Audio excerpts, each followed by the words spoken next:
Tamakkunu halawatil hawa minal qalb huwa da'ul adal. Kokohnya kenikmatan hawa nafsu di dalam hati ketika kita merasa senang, merasa betah, merasa enak dengan mengikuti segala hawa nafsu. Ketika hawa nafsu itu sudah bercokol dalam hati kita, sehingga kita sudah merasa bersahabat lah, merasa nyaman dengan hawa nafsu itu. Wada'ul adal itu adalah penyakit kronis. Dan ini yang jadi masalah adalah ketika kita melakukan kemaksiatan pertama kali kita masih menyesali. Kedua kali agak menyesali. Setelah berulang-ulang sudah tidak menyesal lagi. Lama-kelamaan merasa bangga dengan dosa-dosa itu. Kepenak. Nah makanya hawa nafsu itu sejak dini harus diberikan perlawanan. Ya, harus ada resistensi dalam diri kita sendiri melawan nafsu. Jangan selalu dituruti. Ujungnya menghancurkan dirimu sendiri.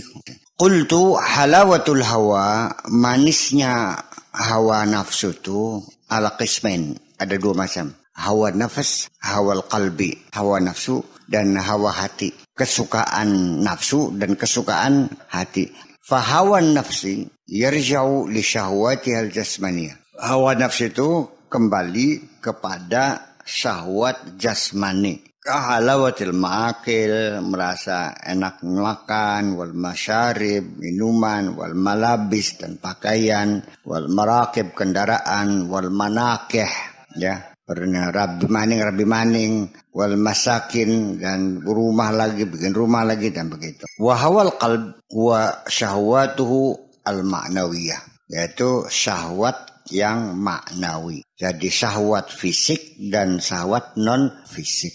Yang syahwat non fisik itu ialah kahubbil jah, wariyasah, cinta pangkat, cinta jabatan. Pengen jadi pimpinan, pengen jadi bupati, pengen jadi camat, pengen jadi kuwu, termasuk pengen jadi RT gak pada, pengen jadi imam, pokoknya saya yang itulah.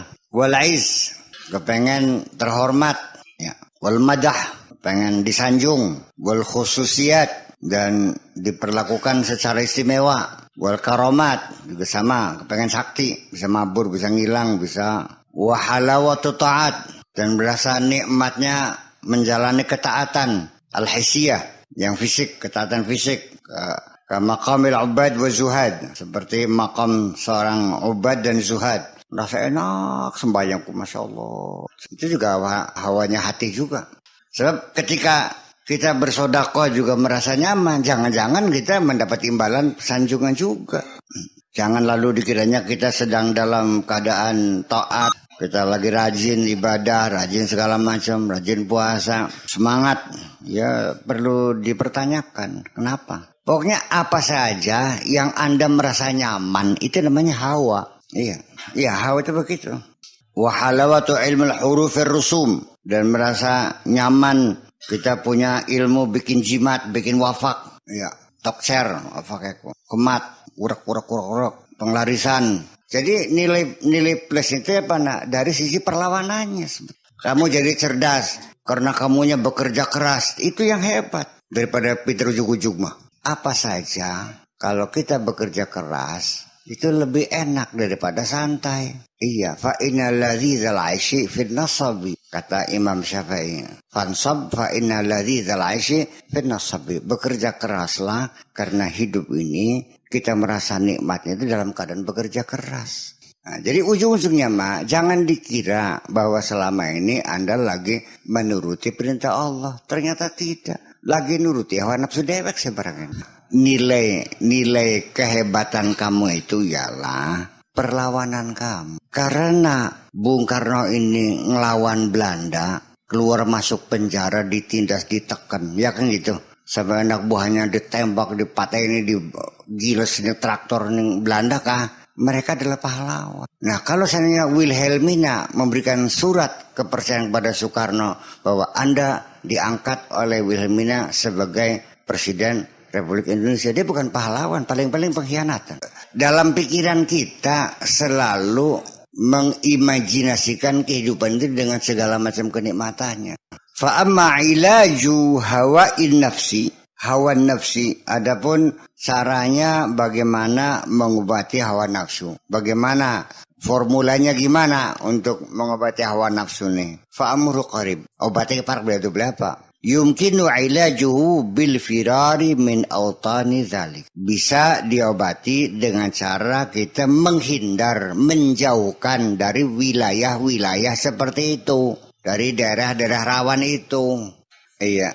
Wa zuhdu, pola hidup sederhana. Itu pengobatnya dengan belajar untuk menjalani hidup ini dengan pola sederhana sajalah. Wa suhbatul akhyar, memilih teman-teman yang baik-baik saja.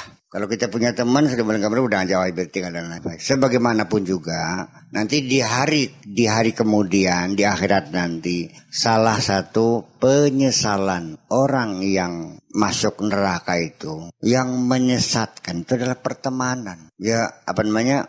Ya wailata laitani lam attakhidh fulanan khalila laqad adallani 'ani dzikri ba'da irja'ani. Memilih teman penting, termasuk kita juga memilihkan teman buat anak-anak kita. Jangan dilepaskan anak itu mencari teman sendiri. Kita mengarahkannya supaya anak saya baik. Saya mencari anak-anak yang baik. Ya didekatkan. Ya ulang tahun diundang. Kalau kita piknik diajak. Jadi bersahabat. Terus dipertemukan, kita yang mengkondisikan, jangan dilepaskan begitu saja. Nah, karena kita sudah dewasa, makanya sekarang kita sudah bisa memilih mana teman yang baik, mana yang tidak baik. Tapi yang gak usah dendam, sekali kita ketipu ya udah, ya sudah. Sampai di sini, bahwa untuk selanjutnya nggak ada urusan bisnis sudah. Iya, ya ketemu ya just to say hello aja. Mana apa kabar ya wis. Kita nggak usah bermusuhan, tapi kita mencari persahabatan dengan orang-orang yang baik, orang yang saleh, orang-orang yang ya para ulama amilin ya para ahli ibadah.